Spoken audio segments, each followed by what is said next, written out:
You know, Adam Sakir, the husband.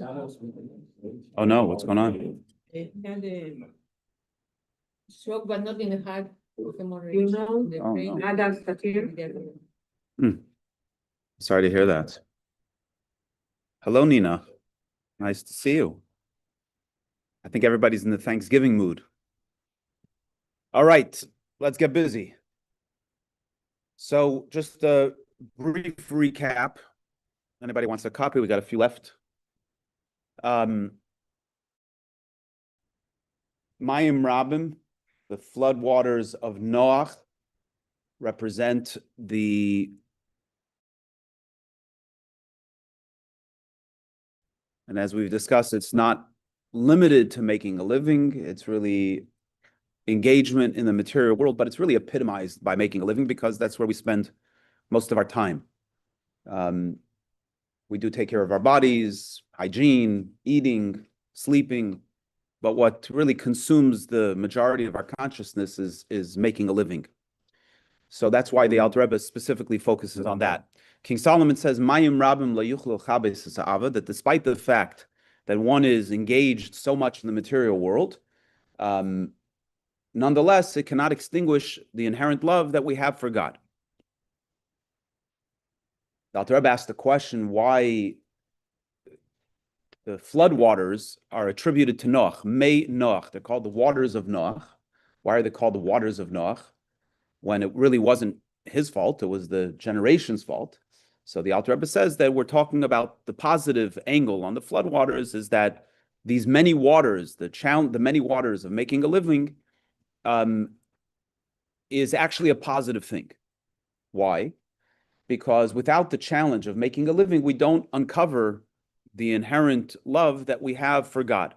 In other words, if everything just flowed, we would have whatever love we have. But when we face challenge, when we face the struggle, it brings out the deeper dimension of who we are. The Alter Rebbe deviated a little bit to tell us how we make that happen. That when we contemplate in prayer how every blade of grass has its spiritual origin, in other words, every physical creation is guided from above.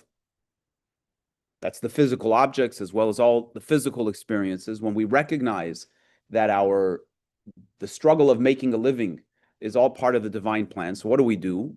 We uncover in that experience that this is not a benign, materialistic chance event, but it's all orchestrated, it's all divinely orchestrated to bring out the godliness that's within us and the godliness that's within the world.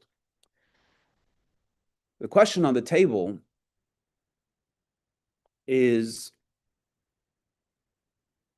what is it about the material engagement specifically that brings out the superior quality of love for God? Put in different ways. The soul is a godly being. It's a part of God. Dr. Rebbe in the second chapter of Tanya says that the soul is a chelik alekami malmamish. It's a part of God literally from above. And what happens? The soul comes into a body, goes into the world, deals with all this materialistic stuff, and it's specifically in that space that the true power of the soul is revealed. It sounds counterintuitive, sounds paradoxical. The soul should have its love when it's unencumbered by the body. Why is it specifically in the body that the soul actually discovers this deep love that it has for God? So that's what we're going to talk about today. Any questions, comments, discomforts? Okay. Yes. Yes. Seems like money comes so easily to them. Does that mean that they don't get that benefit that you're talking about? Good question. So we mentioned some of the. I read this recently that Elon Musk makes I think like in an hour what every U.S. teacher combined makes in a year. Still. So it would be nice if he gave 1 hour of his earnings to the teachers, and then maybe we can raise the quality of our teachers across the country. So, but if you think Elon Musk doesn't think about his money, you're mistaken. In other words, it's not necessarily only about the struggle, to earn a living. that's where we spend our time. 2 weeks ago was Bernie Marcus's yahrzeit. Bernie Marcus made a lot of money later in life. I mean, he made a lot of money earlier in life, but he made his real money later in life. And one of the things that his relationship to his money was very fascinating. I heard this from him, that he felt a responsibility to the money. He felt that God had blessed him with this money, and he had a responsibility to use the money to make the world a better place. That's not an easy job, right? By the way, giving away money is not easy. It sounds like it should be easy, but it's not easy, especially if you want to do it responsibly. So, and people who have a lot of money spend a lot of time managing their money, worrying about their money. We had mentioned, I think you were here, that class, Howard Hughes, right, who was so obsessed with his money that he died in a state of fear that somebody was going to take his money, right? So money is very consuming, right? It really, most crimes happen in this world around intimacy issues and money issues, because those are primary drivers in the human condition. So anyway, that answers the question. Okay, so let's figure out why it is that it's specifically in the journey on this earth, in the body, that the soul actually uncovers this great power. So on page 18, Chai, the bottom of the page, the Hainu. This is because Lefisha Besharsha Lamaila Maila Shirish Nefesh Abahamis Gavoya Yoser Mibechinas Nefesh Elikis. Fascinating comment that the animal soul, in its original source, is even higher than the godly soul. That's a radical statement. The animal soul, which is what creates the challenge, so to speak, for the godly soul, in its origin, is even higher than the godly soul. Like it says in the verse,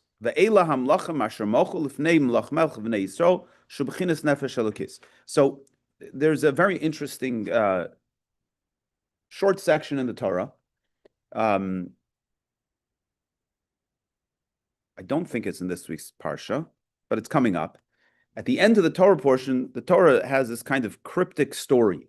It says, these are the kings that ruled before there was a king for Israel, for the children of Israel. And it lists 7 kings, and it tells us their names.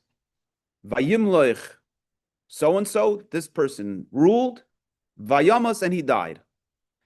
Vayimloich Tachtav, and after him, in his stead, ruled such and such a king, and then he died. That's the whole discussion. So according to Kabbalah, the kings that ruled, which we're going to talk about in a second, that ruled before the children of Israel, before the children of Israel is a reference to the godly soul. Who are the kings? The kings are the animal soul. So these are the kings, these are the animal soul who ruled before the godly soul, meaning the animal soul precedes the godly soul. So what are these kings? Who are these kings? So we've discussed this many times, but we'll briefly recap. In the second verse of the Torah, it says, in the beginning, Hashem created the heavens and the earth. And then the next verse says, and the earth was tohu vavohu, which means, in the Bible translations, it says it was chaotic and empty. And there was darkness over the face of the deep, whatever that means. But tohu vavohu, chaotic and empty, according to Kabbalah, is a reference to a created world. There was a world that preceded this world. What was that world? That world was called tohu. Tohu means chaos. It was a spiritual world, a very powerful spiritual world, and it preceded the world of order, or the world of tikkun, which is the world that we live in. What is the world of tikkun? So in the world of tikkun, there has to be balance. Like Tevye said, right? There has to be balance. You gotta make sure you don't lean too far this way, lean too far that way. What does that mean? That in administering kindness, if you're not careful, you can actually hurt someone. You can do too much kindness. You can spoil your children. You can give kindness to someone who's going to use your kindness. You can give money to a drunk instead of giving them food, right? So there's a lot of things that we can do that will actually negatively affect someone in the name of kindness. Conversely, discipline or gevura, if you don't temper gevura, you can hurt someone as well. A judge who administers justice without any kind of intention in that could hurt someone. I remember a story of a judge, I think this was somewhere up in New York, where there was a couple of kids had painted swastikas on a synagogue. They're kids, idiots, right? So according to the law, they could have been thrown into jail. There's a maximum sentence, but the judge did something smart.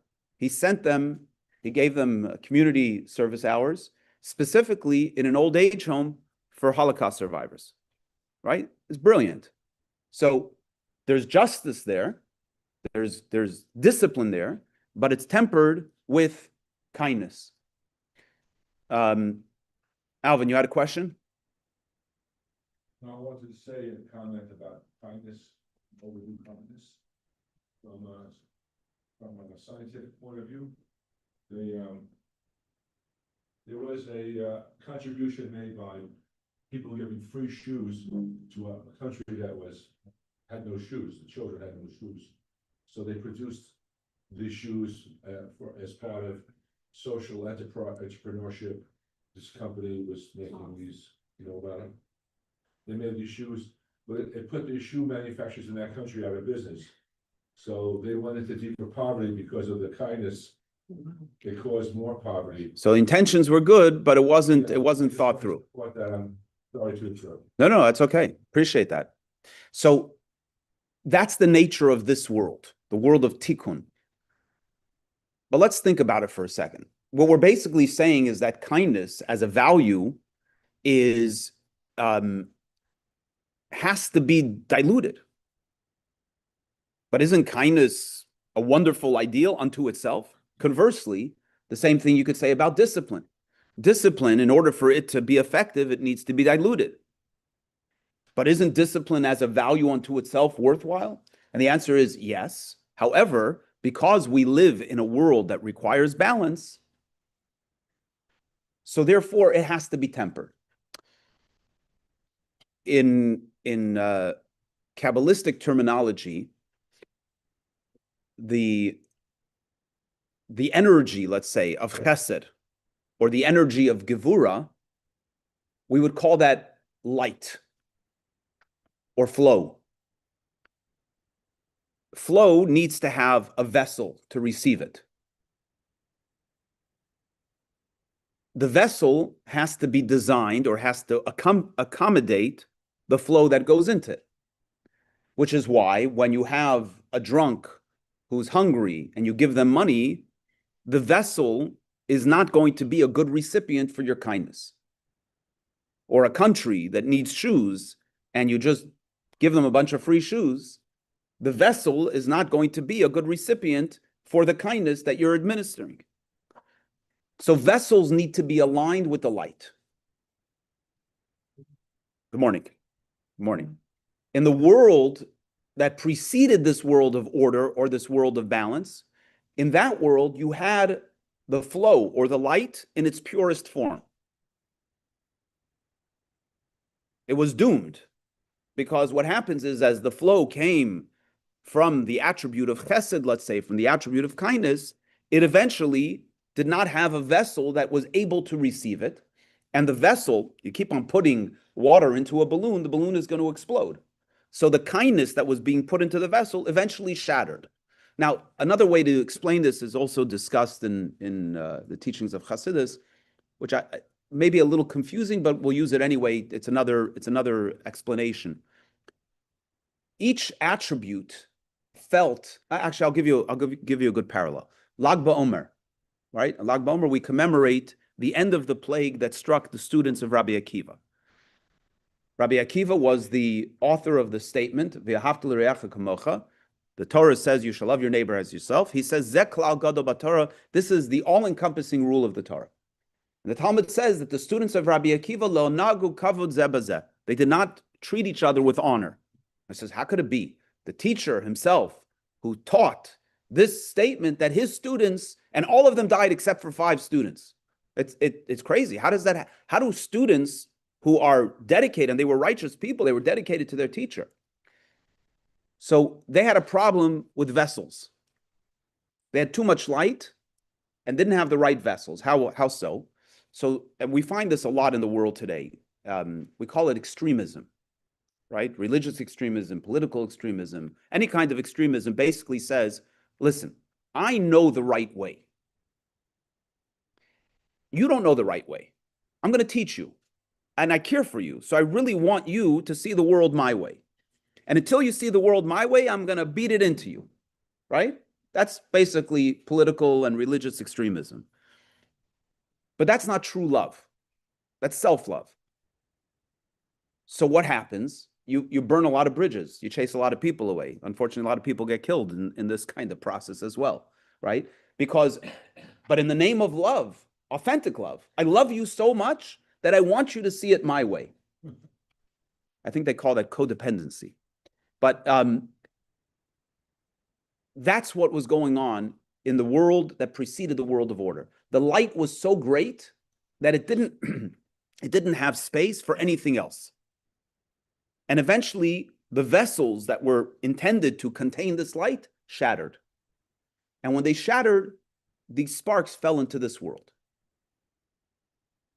Those sparks became the most physical, base, animalistic dimensions of this world. Now, if you think this was a mistake, like God messed up in the process, it wasn't. It was very intentional. And in fact, we say in the prayer daily that God renews constantly the work of creation from the beginning. In the beginning, God created, God renews it every day. So this process is repeating itself every single day. So why do we need this world of chaos if it's not sustainable? Because in that world of chaos, you have the pure ideal of each of these attributes.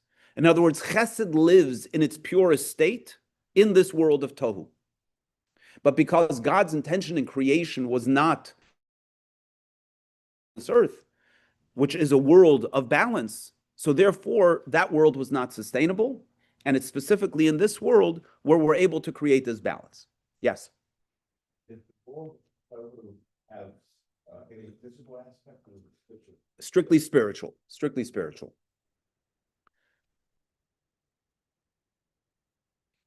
So one of the things that lived in this world of Tohu is what the prophet Yechezkel, Ezekiel, when he ascended to heaven, and we read about this on Shavuos, he ascended to heaven, and he saw all of the heavenly works, a lot of our knowledge around angels and about the divine chariot. These were all from Yechezkel's prophecy, where he sees the angels and he describes the angels and he hears them proclaiming, Kadosh, Kadosh, Kadosh, holy, holy, holy, Baruch Kved Hashem Imkeme, blessed is God in his place, and so on and so forth. This is all part of the divine chariot. Who knows what animals were on the divine chariot? Anybody? No? Good guess, though. Bull. There was a bull, there was an ox, yeah, one. There was a lion. Bull. I'm sorry? What animals depicting it in Hashemayim? Yeah, in the divine chariot. There was a bull or an ox, that family, a lion, and an eagle. The lion and the bull and the eagle ultimately descended down here. The one we're going to focus on is the bull. The bull, the ox, is an animal. It's the epitome of an animal, right? A lion is ferocious. It has other manifestations in terms of the physical reality, but the bull represents brute strength. The bull is the animal within us.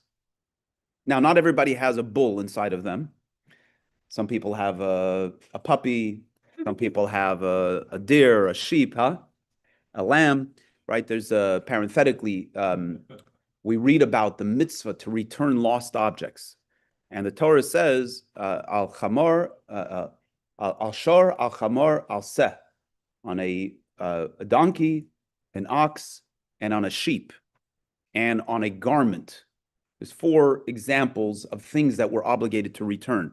So according to Chassidus, these 4 things are, sometimes our soul gets lost in these other worlds of the donkey, the bull, and so on. And our job is to return the soul from there.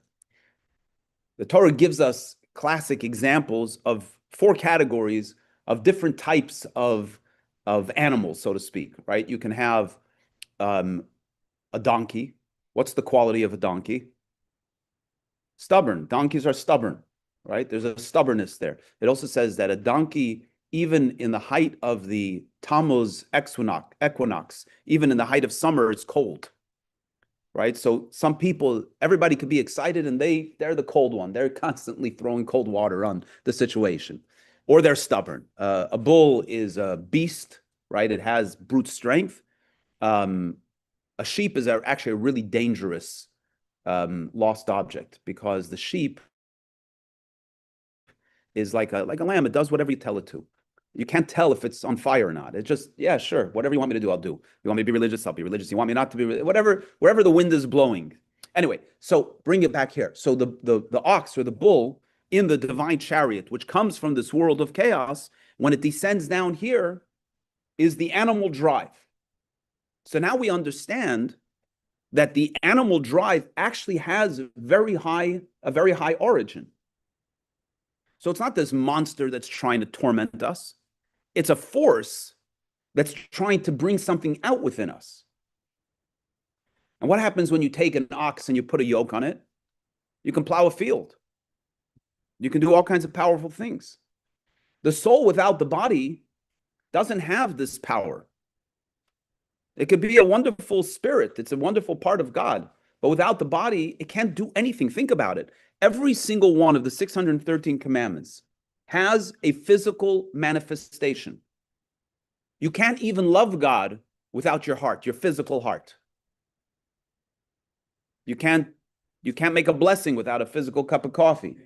You can't eat matzah without wheat and water, right? We need all of these physical objects, physical manifestations, in order for us to be able to actually serve God.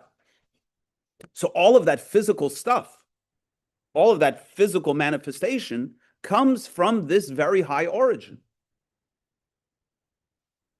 This makes sense? So what is the function of the animal drive? It's because it has such a high origin, it has the power to bring out something within us that we otherwise would not. It's a total shift in thinking. Potentially, if we choose to be conscious of it when we bump up against challenge in life. We can either see the challenge as trying to crush us, or we can see the challenge as trying to bring out the best in us. Imagine if your trainer, puts an extra couple of weights on your thing. You said, what are you tormenting? What are you torturing me for? Right? It's not what the trainer's trying to do. It's trying to bring out the best in you. And it hurts sometimes. And unfortunately, that's the way God created the world, unfortunately. Fortunately, I don't know. I don't have an opinion on that. God knows what he's doing, right? But this is the reality of the creative structure, is that we have to face challenge in order to bring out the best within us. And it's specifically the animal soul that has this higher origin that brings out the best within the godly soul. Yes? Speak of the yoke of God. Yeah. There are multiple relationships to Torah. One of them is yoke. And the differences in the relationships is, I believe, is where we are in a given moment, right? We don't always feel burdened by the Torah. Sometimes we do, right? As a Jew, sometimes we feel the joy in being Jewish, and sometimes we feel burdened. And depending on how we're relating in that moment, we have to look at different dimensions of Torah. Sometimes we have to say, yeah, it's a yoke, because the yoke is there to bring out the best in us. Yeah. Yeah. They say the same thing in yoga, that there is a yoke in the asanas, the positions and the spirit of yoga as well. Yeah. The principle is found in a lot of different experiences in life, but according to Kabbalah, we understand the inner working of it. So let's continue on page 19. Just yourself thinking, what's in this lesson? You just wanted to say this is here to make you stronger and move on. Is that what you're saying? I mean, to me, it works better that way. God knows what you're saying about. Say again, not to say. Don't busy yourself trying to see that in what's in this thing that approaches you. You're better just saying, okay, well, it's here to make you stronger, blah, blah, blah. You understand what I'm saying? Yeah, I do. I think, so in Hebrew we say yesh v'yesh, which means there is and there is. Meaning sometimes when our brains are offline because of the pressure, the best we can do is just say, this is what God wants from me, I'm doing it, right? But at other times it's not enough. Are you taking the Kabbalah of Meaning course? You're not. You should. No. So we just finished the third lesson of the Kabbalah of Meaning course, JLI course, and there's a big focus on this theme that when we recognize that each of our actions are part of a symphony of God's master plan, then number one, we relate to our personal challenges differently. Number two, we're able to dig into it and say, what is this meant to be for me? And I'll give you an example. It's my favorite example because I think it's one of those things about the human condition that we ought to laugh at ourselves. You go to an airport, and hopefully the delayed flights are coming to an end, but Thanksgiving is coming, so if anybody's traveling, good luck. Your flight gets delayed, and suddenly everybody's falling apart. You never got delayed in your life. You come to a meeting and someone doesn't show up, you get stuck in traffic. But in the airport, it's a whole different level. Everybody freaks out. People start screaming. They get angry at the poor lady behind the counter. She didn't do anything. She's just announcing, sorry, your flight's delayed. And suddenly she's the criminal, right? What's going on there? So when you're centered and you say, there's two ways to look at it. You say, look, I don't know what this is all about, but I know it's part of God's plan. So I'm going to harness my animal soul, not to freak out. I'm going to anchor my animal soul to say that there's a greater purpose here. But you could say, let me look for that purpose. Let me start looking for that purpose. And if you speak to any Chabad rabbi who's stuck in an airport at a flight, they're going to start looking for people to put on tefillin with. That's the way it goes.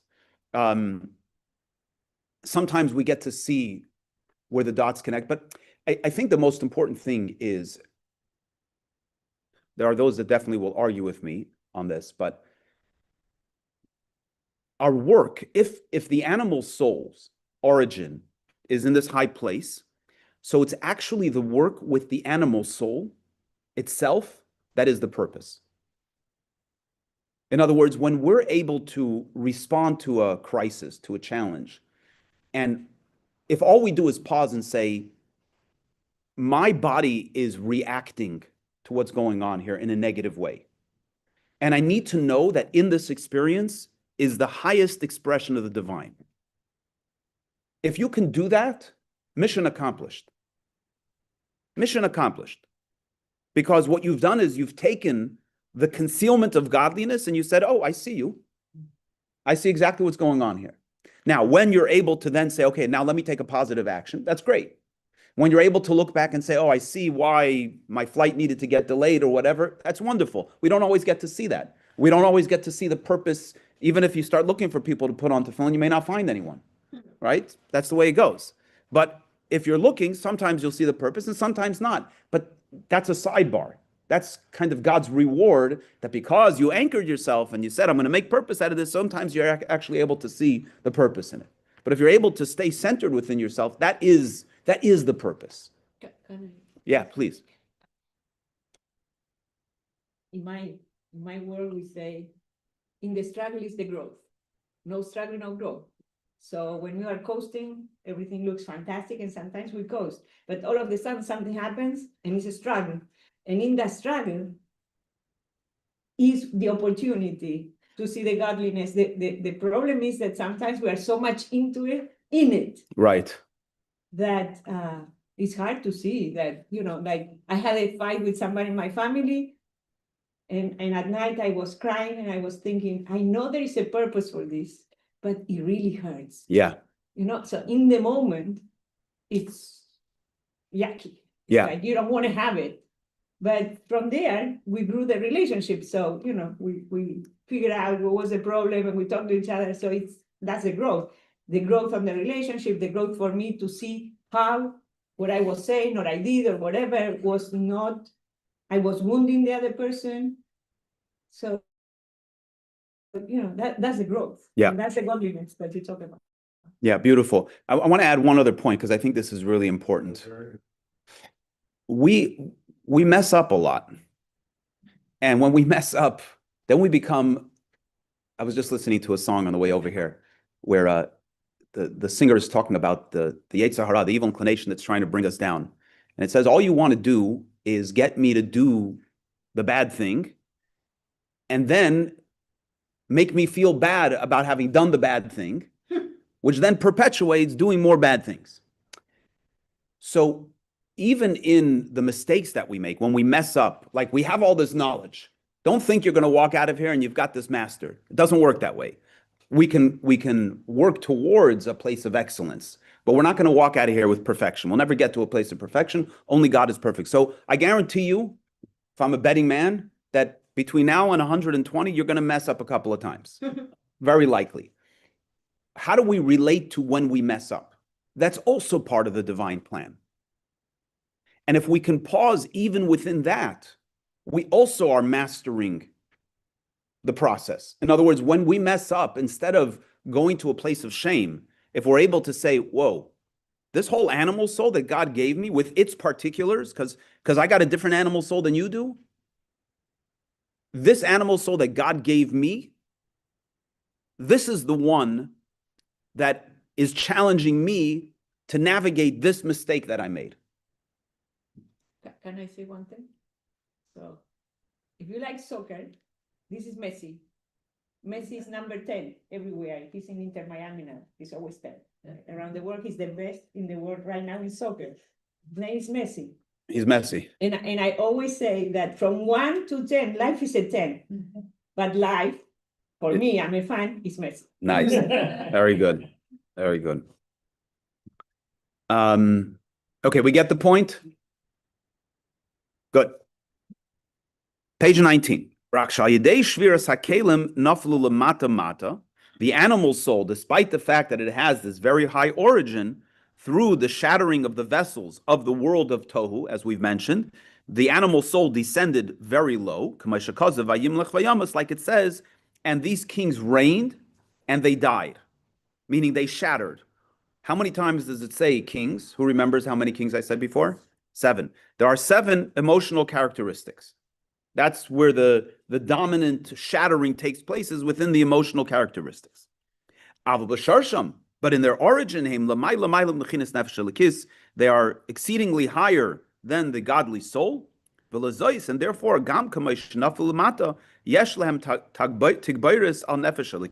therefore, even as they descend below into the body, this animal soul, it has a certain power over the godly soul.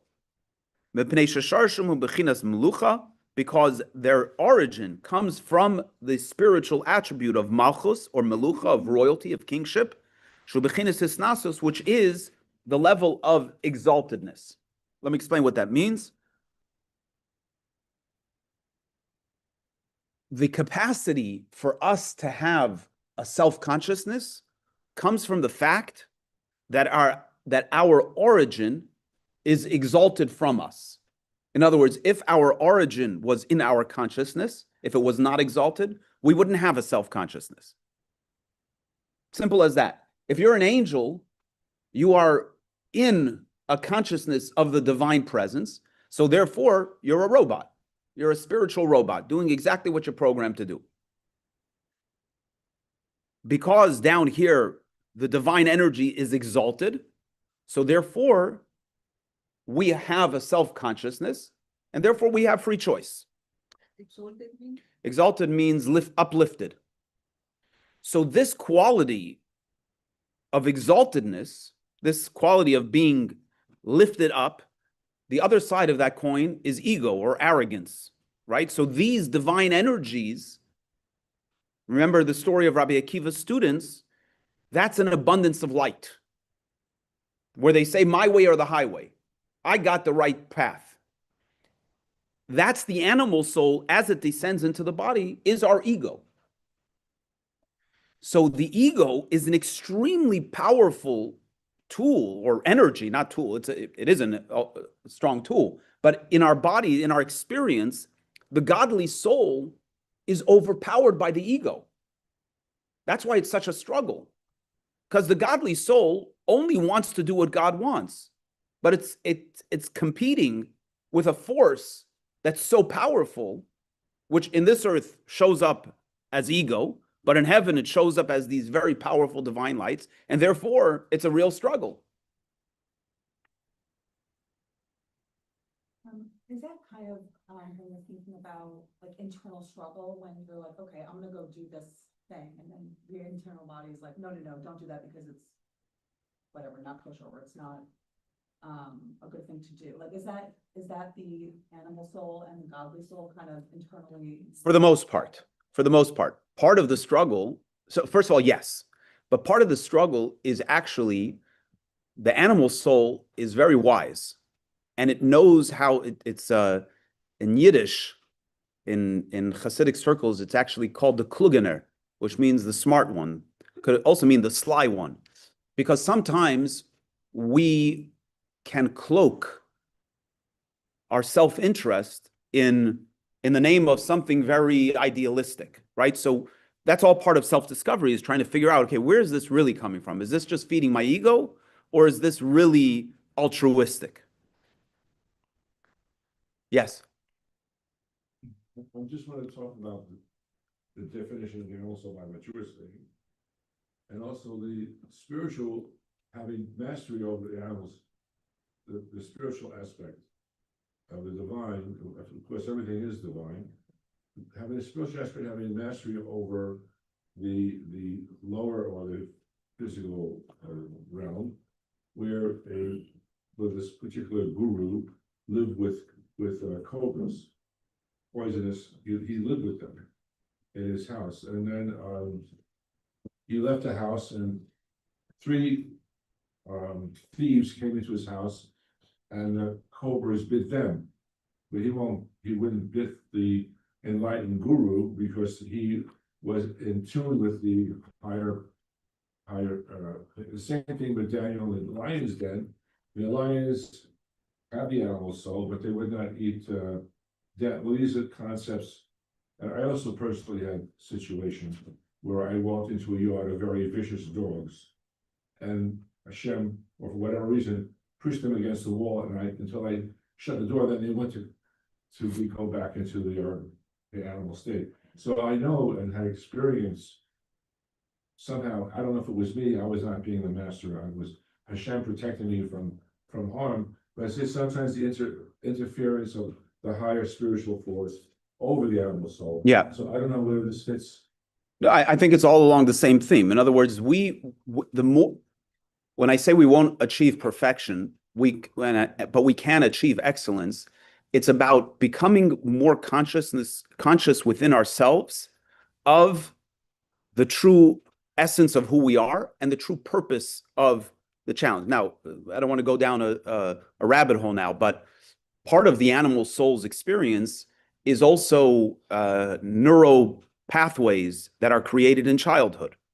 And the gift of modern science today is that we know through various different forms of healing is that we can temper those neural pathways. We can even create new neural pathways. In other words, just because we react in a certain situation, our reaction in the certain situation is coming from the animal soul, right? When we were a child, we heard an alarm go off. So every time we hear a certain sound, our body tenses up. That's a neural pathway that belongs to the animal soul. We can work on that so that we don't have that same reaction. Now, we can't master all of it, but we can work towards it.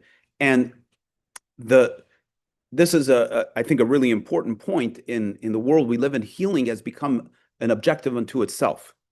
So people are obsessed with healing, and that's not the purpose of healing.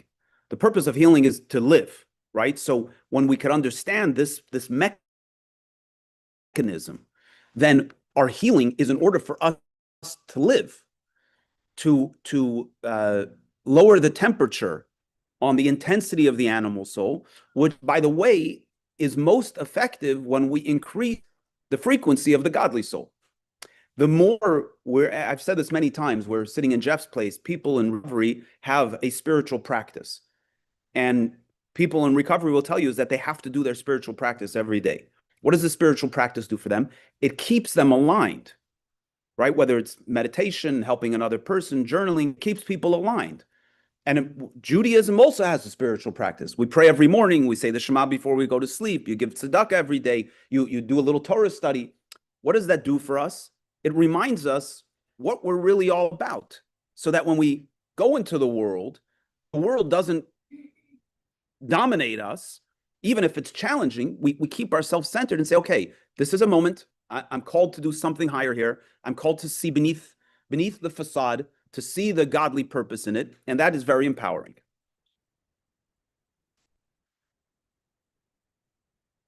Another interesting point, page 20. Fascinating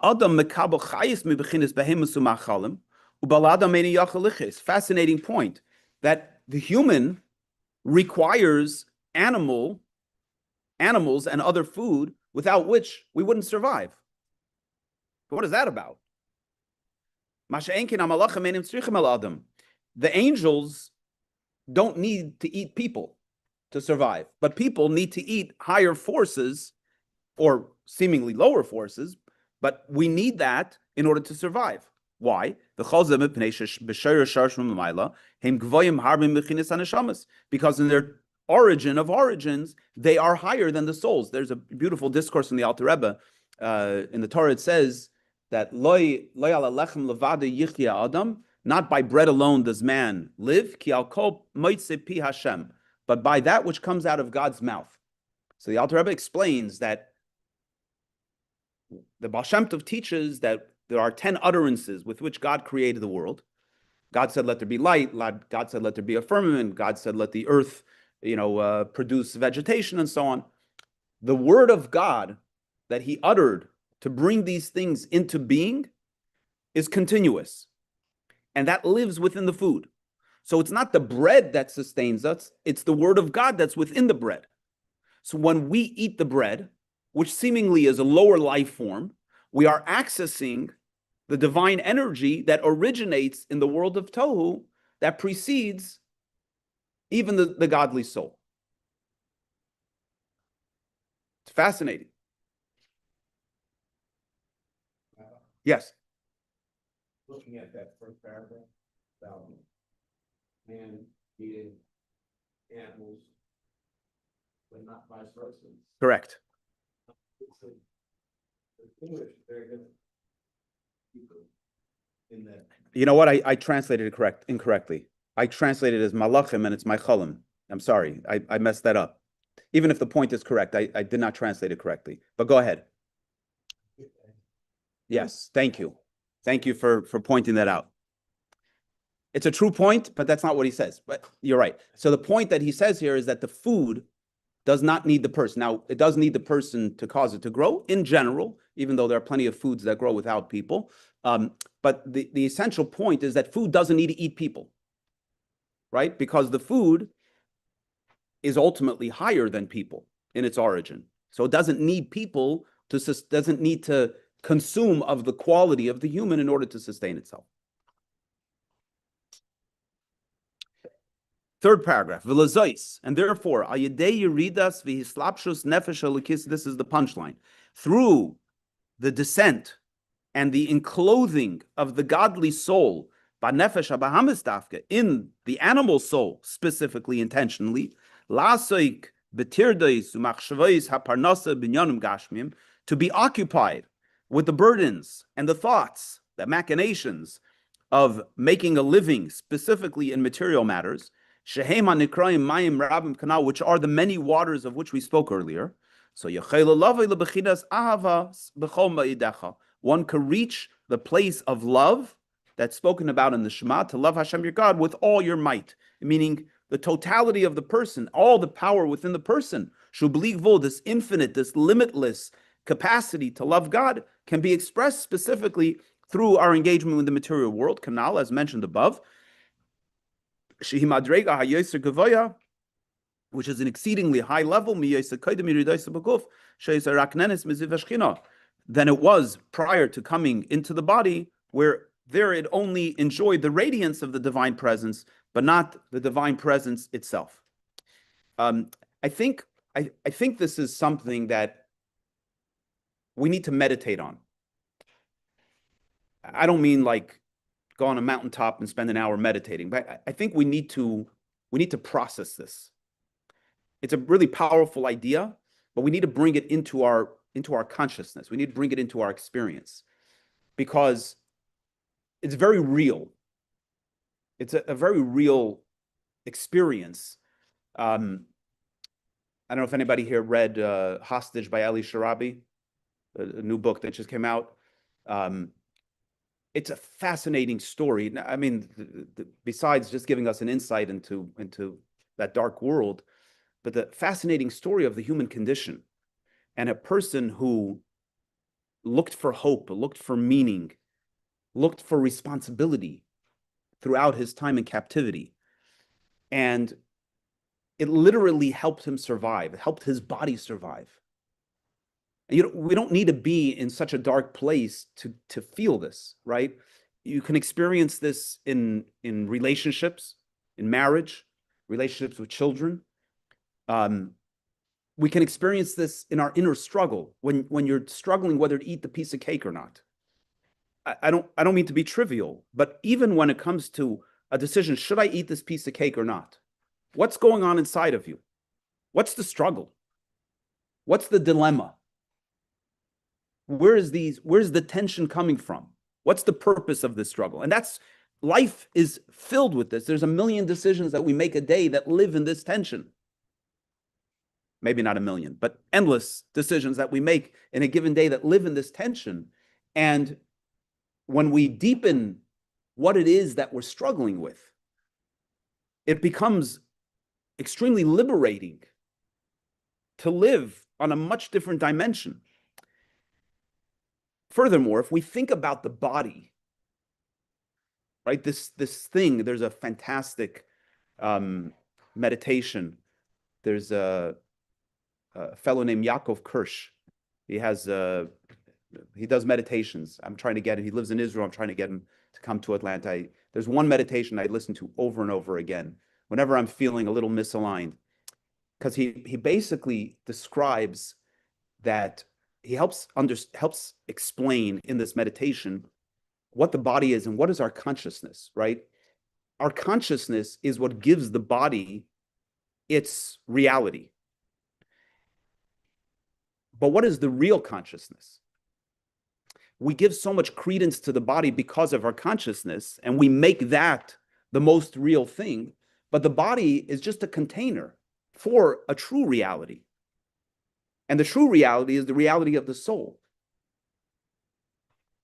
And if we can tap into that reality, which is hard to do, and it's definitely impossible to do in a perpetual state, but if we can tap into that reality, then when we encounter the body's reality, which is not real. What do I mean it's not real? It is real, but it's not real, meaning it's not truth. It's just the meaning that we give to the present moment. Then we're able to look at that experience in a totally different light. It's real because in this moment, if I'm struggling whether to eat the chocolate cake or not, that's a real challenge because I'm conscious of that. But what's the real reality here? It's not the chocolate cake. It's about the inner struggle of the decision. That's the reality. That's the godly reality. And if I can pause the external reality of the body and tap into the reality of the godly soul, then I say, okay, what's really going on here is that God wants me to expose something that I would otherwise not be able to expose if I didn't have the consciousness of this struggle. It's very radical, but it's very real and it's very transformative. So if we can pause and let this sink in, I'm not saying this moment, but go home, eat breakfast, and then close your eyes for 5 minutes and try to experience what this is all about. We begin to feel it in our body. We begin to feel it in our soul, and it becomes transformative. It's a slow process of changing that frequency but we really have the capacity to do that. And I think we can find it in the smallest thing. If you get nervous if somebody crosses you on the road, if you get upset if you don't find a parking close to the supermarket, if you, whatever those little things are, Exactly. that's a win. That's a moment. And again, I want to emphasize, because I think we're so susceptible to this, right? You get frustrated that you didn't find the parking spot, and then you tap into this mess. But then you move then into a place of judgment why you didn't tap into messaging before you got frustrated. And that itself perpetuates the animal soul. Instead of really, and it's hard, but we really have to let go and say, this is the master plan. I got frustrated, I tapped into the messaging, and I let my frustration go. That's a victory. Because what you just did is you discovered God in a benign, mundane event. That's powerful. It's so powerful. So, Go ahead. Ronnie was first. I had a bad He's day. itching for a question. Well, I had a bad day the other day, and it speaks very much to what you're talking about. It just dawned on me, there's the difference between attempting to be in control and versus being in the line. What's my role here? And so that tension, sometimes I lost it. It was a bad day for Ronnie. So it just dawned on me that I don't need to be God. I need to find out what it is there is for what is my role? Yeah. And to be able to step back, that's the hard part. This engagement, have perspective, and I can maybe discover what my role is and what action I should take. Sometimes it's just not doing anything, just accepting what it is and Yeah. be with it until some clarity. I've got a lot of work.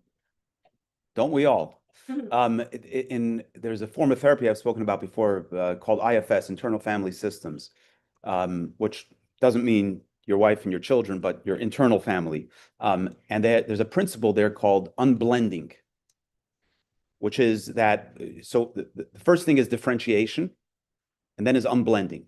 So differentiation is to be able to separate yourself from the experience, and then unblending within myself to say, what's going on inside of me? There's multiple parts that are responding here. It's not the I that's responding. It's something else that's responding, and I need to identify it. When I can identify it, then I can begin to deal with it. Like I don't own it. I don't own it from an essence perspective so much. Like I'm not a bad guy because my blood pressure went up.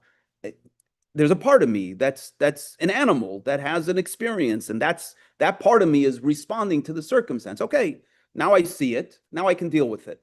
And sometimes the animal's response is too intense. And you're right. Sometimes the best thing to say is, okay, I realize that my animal is like completely triggered now, and I'm just gonna take a back seat until it calms down. That's a victory. That's actually a victory. There's no judgment in that. That's a victory. Because there are all kinds of animals. Sometimes you gotta put the dog in the in the doghouse so that it calms down. Go ahead, Scott. What's your name? Mariana.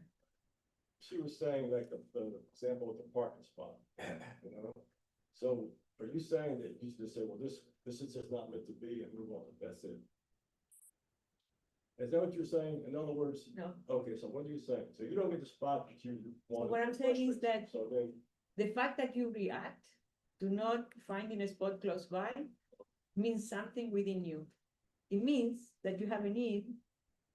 For some reason, you have a need to find a spot close. I mean, some people don't. It's a personal item inside of you. In the same way that you have that reaction for the parking spot, it's probably all over your life. You just don't see it. You see it in the moment you are going to park. But then maybe you have a daughter and she says something and you have a fuse that goes off. And it's the same reason why you get frustrated when you don't find the parking. It's what the rabbi was saying before, that it comes from the unconscious.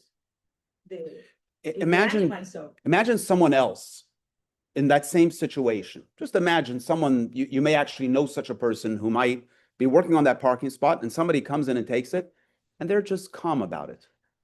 In other words, let's say somebody else takes the, that happens. You're like you're waiting, and somebody else comes in and takes your parking spot. Next couple. Right? So you don't lie to yourself and say that person's not a jerk for taking your parking spot. But within yourself, you can imagine someone else who will say, look, that guy's a jerk. I'm not going to get caught up in this. Why am I getting caught up in it? That's not about the circumstance. It's about me. That's my work. There's a famous story of a guy who's waiting for a parking spot, right? And he's driving back and forth in the parking lot. Everything's full. And he turns to God and he says, God, if you help me find the parking spot, I'll go to shul this Shabbos. And he's driving up and down and he can't find the parking spot. And he says, God, if you help me find a parking spot, I'll go to shul for the next 2 weeks. No parking spot. He says, God, if you find the parking spot for me, I'll go to shul for the next 4 weeks. Suddenly a car pulls out and he parks and he says, God, I figured it out. Thank you. Deal is off, right? So that's anyway. But so say like there's an other person's waiting this spot, there's a phone there or something, a kid swings in there and takes the spot. So you're supposed to, so that's being, and I saw it, I would flare off on what's right and wrong and happened, right? I mean, I would, so those situations, I'm like, well, so what would be the other way of doing it? So, well, it's just a small and move on. I mean, right, do you understand what I'm saying? Yeah, so You put it, I want to answer your question, but I want to do two things first. Okay, I want to read the next 2 lines, and then I want to give you a teaching from the Baal Shem Tov, and then I'm going to answer your question because I think it'll enhance the question. Last 2 lines on the page 20, because this is the punchline. How do we bring about, how do we access, how do we uncover the real power of the love of the godly soul? Through iskafia, which is overpowering or subduing the temptation of the animal soul, the ishapcha, and the transformation of darkness to light, which is the advantage of light that comes from a place of darkness. There's 2 general modes of dealing with the animal soul to our conversation. Sometimes the mode to deal with the animal soul is no. I'm not listening to you. I'm not going to do what you want me to do.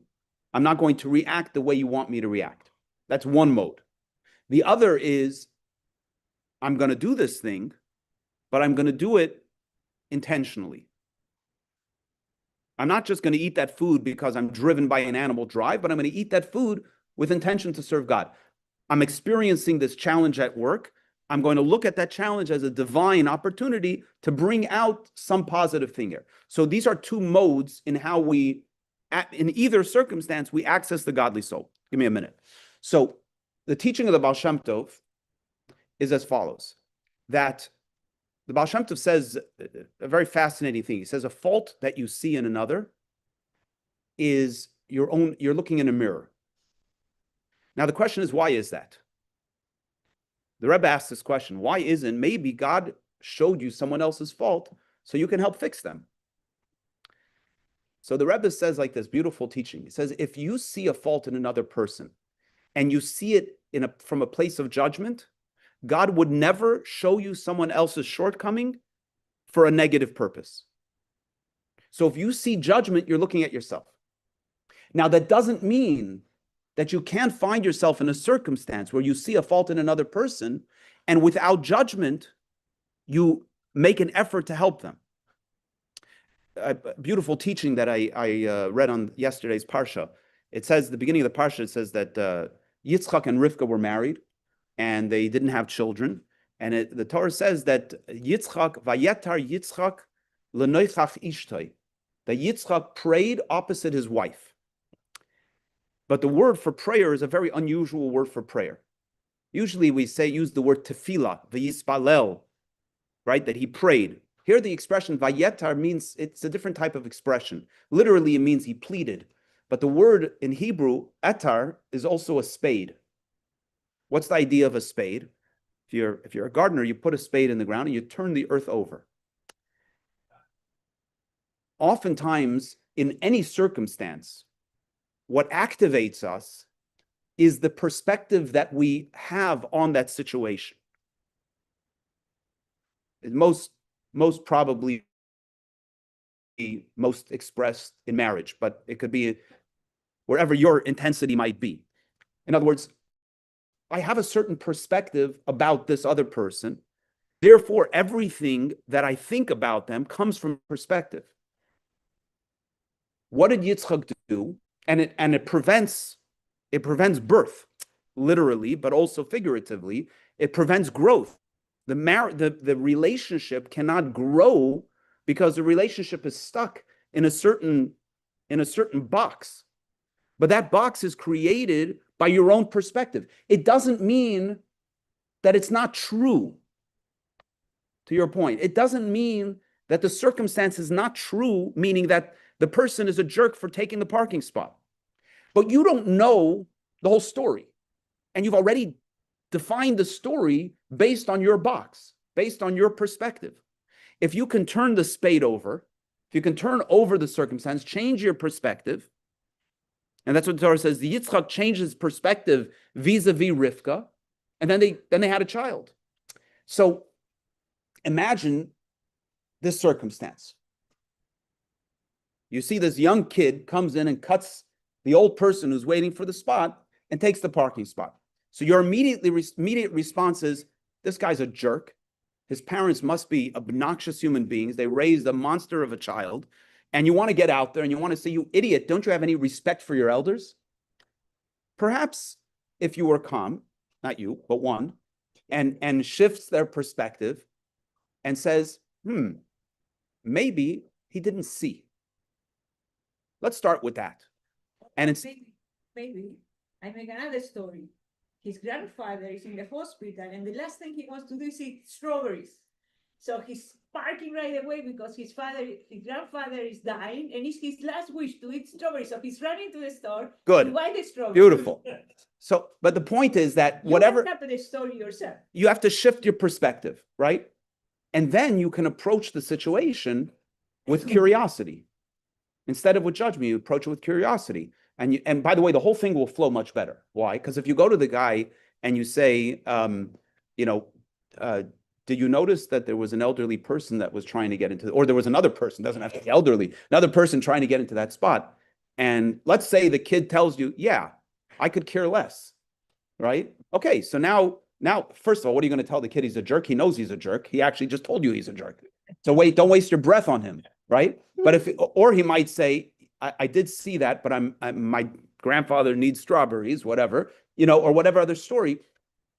Again, this drama plays itself out in big situations, in small situations within ourselves, and so on and so forth. So I think the punchline is that it's our work to choose how to respond, not in denying what we see, but in how we're going to approach that.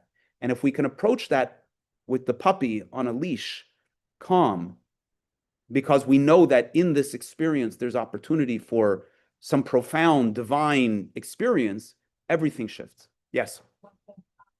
Just made me also think that when you see someone, someone cuts you off the parking lot, immediately make it about yourself, right? Like, I can't believe they cut me off. And that's the ego talking. Versus maybe they didn't see you, or maybe they had another reason. It's not about you, it's about them. So I think even another layer of it is not making everything about yourself. Beautiful. And I would say that even the righteousness, the indignation, right? That's also an ego thing. Who made you God's policeman? Right? Again, it doesn't mean, I just read an essay yesterday from Rabbi Simon Jacobson. He was in a restaurant and he sees a father berating his child, and then he and his wife gets into a fight, and he was saying, like, should I say something? Should I not say something? Like, how do you deal with this? And he struggled with it. At the end, he said he didn't do anything. But then in Shul, when two guys were arguing, he went over to them. I guess he felt more comfortable with the two guys in the situation. And he said, listen, if there's anything I can do for you guys, I'm happy to help. But right now you're disturbing the service, right? So now one guy said, like, mind your own business. And the other one, kind of sheepishly walked away. But it is a struggle. What do we do in those situations? But the first place that we need to struggle is within ourselves. Like, what's really going on for me that I'm having such an intense reaction to the circumstances in front of me? Okay, Next Sunday is Thanksgiving weekend. We will not have class, but there will be a Hanukkah bazaar here from 11 until 4. We have over 17 vendors. Please come buy your Hanukkah tchotchkes. And next Wednesday, we have Itai and Maya Regev, former hostages that will be speaking here upstairs. Please join us. A lot of fun stuff coming up. Hope to see you soon. Have a great week and a great Thanksgiving. Thank you. You're welcome. You're welcome.